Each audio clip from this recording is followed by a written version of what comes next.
Sino po rito may mga kapatid? Taas ang kamay. Madalas nagkakagalit kayo, di ba? Pero madalas, tropa din naman kayo ng kapatid mo. Now, habang kasama mo pa, give the best time. Enjoy life with your siblings. Enjoy niyo na yung buhay niyo. Okay na yung nagkagalit kayo, nagkatampuhan doon sa mga nakaraan, pero itong mga time na ito, enjoy nyo na magkasama kayo. Yung the best time you can offer to your siblings, bigay mo na.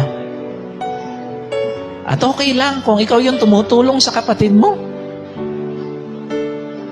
Sino naniniwala? Blessing yon na nakakatulong ka sa kapatid mo. Naniniwala pa? Huwag mong tingnan, nakakabigatan yun, no?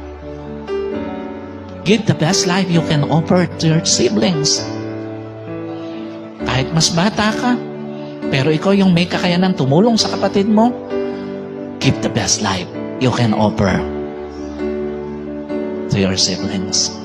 Most of all, give the best time you can offer to your family. Give the best life you can offer to your family. Because family is everything.